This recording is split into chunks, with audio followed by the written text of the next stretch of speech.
this is definitely something where, for me, I am dressed up. My intentions are clear.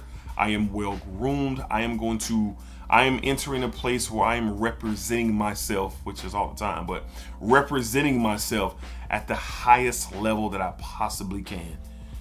Like, you're talking dressed up. You're talking, an event or black tie, or you're talking about something where your presence is absolutely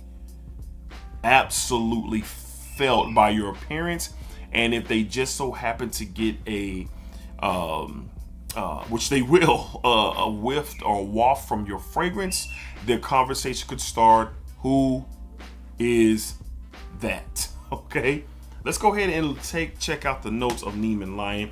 I believe this is a 2022 release, and like I said, a very rare fragrance. Not a lot of conversation in the community abroad. All right, but there are pockets of conversation. I've seen them, but I haven't seen many full reviews and full breakdowns. And this is not a full review. This is the first impressions.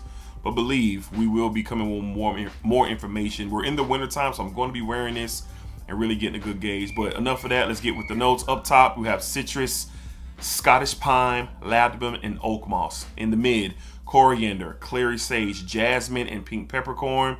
In the base, amber, oud, Mysore sandalwood, leather, and musk. Very masculine breakdown. No ifs, no ands, no but. It's fitting. The Heracles Greek mythology storyline with the Nemean Lion, it just makes sense. All right, the story, which I haven't read the story yet, but I will. I know it all goes together with this not brute de cologne, but a strong enforcer of a fragrance that you are not going to need. This is literally a 1.5 spray fragrance.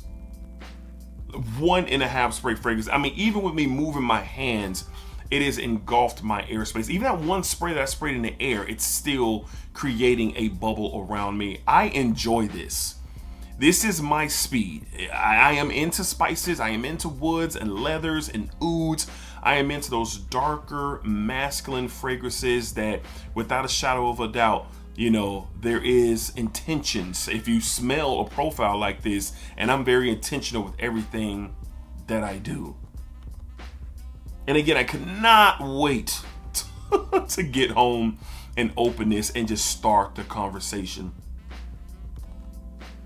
This is a work of art. This is a masterpiece. This is something that, again, is not going to be for everybody. Someone who loves Fall of Phaeton, Adonis Awakens, Birth of Venus, you probably are going to appreciate the art form, but you might not be willing to wear this because this is a huge change of pace. The only thing that I think rivals this, as in like strength of the profiles and how masculine it is, the only thing I could think of is probably Charon's Veil. That's the, I hope I'm saying that correct. I hope I'm saying that right. But Charon's Veil is the only thing because of the oud, the woods, the spices, the things that fragrance possesses, which is a very strong fragrance that is for a particular nose, if you ask me. Well, this is even like down the road of what Argos presents, because you get beautiful raspberries and sandalwoods and cashmere and Christian does a great job with his core notes that he used in his fragrances. This is a departure of that. This is for an enthusiast, a collector, someone who really appreciates the art form. So if you're in that lane and you've experienced different ouds and different leathers and different spices and woods, this is something to definitely look into and get your nose on. I don't know where samples are available outside of Argos. I don't know.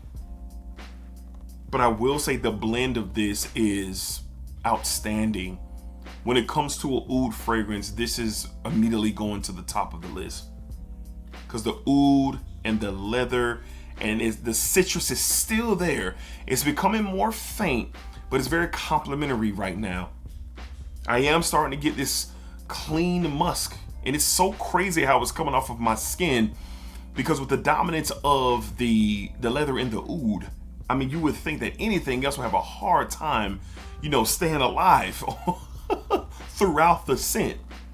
But that just goes to the blend of the fragrance and the craftsmanship and everything that Christian and his team over at Argos, what they put into their fragrances. Again, I've stated their top 3 house that I've ever come across and I've ever experienced for sure. Very thankful and grateful that Christian and his team, allow me to experience this and have a conversation about this. It's the perfect time of the year. It's the winter season. There will be more conversations about this fragrance as we go throughout winter time before we enter back into spring. But I will say, again, don't want to sound too repetitive, but I'm just live right now with my thoughts. Very masculine. Oud, leather, a beautiful citrus entrance to the top and opening of this fragrance that really is kind of mesmerizing a bit, because I'm trying to get myself together while being very much so introduced to the leather and the oud here. The musk is coming off in a very clean way, really doing a step dance with the leather and the oud. It really is so complementary blend of everything that's going on with Nemean Lion. Again, I think this is Argos' most expensive fragrance, and rightfully so. I know the oils in here are top of the line. There was nothing shortchanged with the creation of any Argos fragrance, but definitely no shortchanging with Nemean Lion, because I can tell. I've had the privilege of smelling some fragrances at a high level, and it's just instant. It's right away what you're getting with the experience. It's right away. And this is one of those ones. And I've had nothing but incredible experiences with Argos thus far.